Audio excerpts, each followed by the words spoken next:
I know you might be thinking, can I run a profitable Airbnb part-time and still make it worth it? We're gonna give you all the numbers from a real life example so you can be the judge.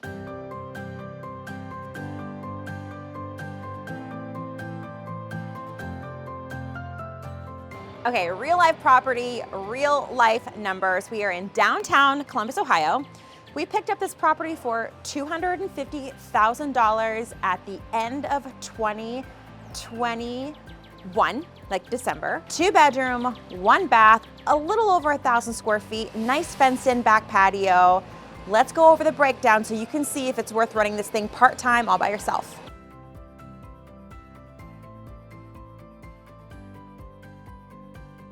The assumption here is you, yes, you are doing all the work, all the cleaning, all the guest communication, all the pricing strategy on you.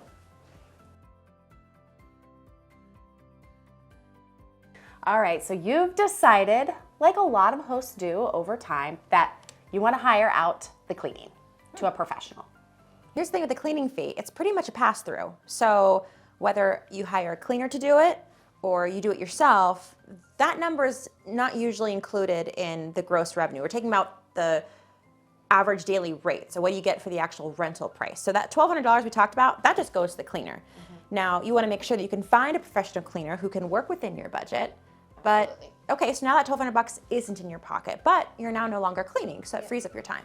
Now, when you hire a cleaner, it's not completely hands off and you gain all that time. You're gonna have to manage the communication with the cleaner. When do they need to be at the property? And we also highly, highly recommend that you are inspecting the property before the guest checks in. So you're still going in and making sure that property is ready after the clean.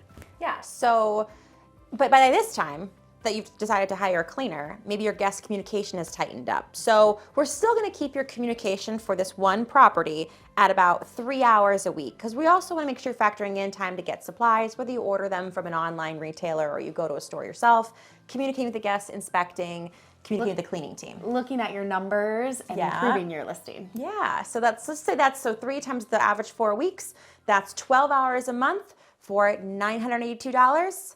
Sign me up. Is this a part-time job that's worth it for you?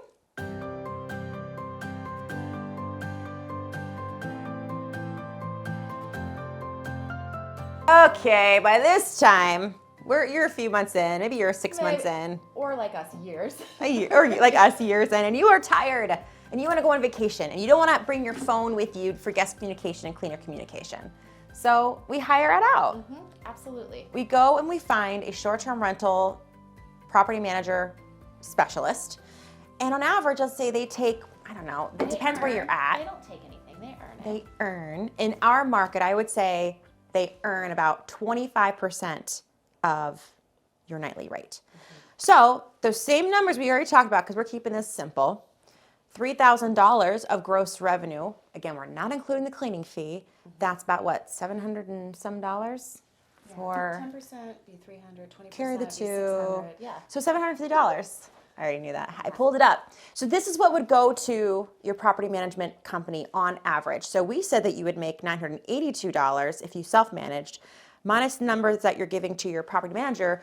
You could still potentially cash flow $232 and be 90% hands-off. Because remember, you are still responsible for holding your property manager accountable. These numbers, there was a huge fluctuation, right? We took you from like $2,000 a month down to $200. However, this should be exciting for you because you can choose your own adventure. Is it almost completely hands-off all the way to completely hands-on? And you see that the revenue changes depending on that. And there's so many other factors too, like maybe our viewer could have gotten the house for a lot less than we did. Maybe you also like to come downtown and use your townhome for date nights on the weekend, and so you're like, heck yeah. And we did not even start to mention like the tax breaks. I don't want to say tax breaks. No, tax break, tax shelters. Advantages, yes. Tax advantages, tax shelters, tax The breaks. equity that you're gaining in the property, these are things that we didn't even start to go over in this video at all. So yeah, this video is really just meant to get your mind open, to get you thinking. And this is also a nice reminder of you make your money when you buy. So make sure you understand what you're getting into and what the future looks like to make sure it works for you, because that's all that matters here is you, your life, what you need out of this rental and out of this wealth building portfolio that you're building for yourself. Fart time. I've always wanted to be a brand that has outtakes. I love Outtakes. I do too. I stay for the Outtakes. Okay, now you're exhausted. Like you are tired. It is. You got kids. You got. You're working fart time. You got a You're spouse. working fart time. We're working. What is happening? I don't know. I'm uncasting myself. I'm just gonna go curl up in my sweatshirt. You want us to start over? And get on Pinterest. Where are your cozy slippers at? I don't know. That's probably why I'm messing up. I need my whoopies. This one. Get the whoopies. This is my best. Do I look skinny? Okay. Oh my god. Bats in the cave. Caves in the bats. The bat cave. Okay.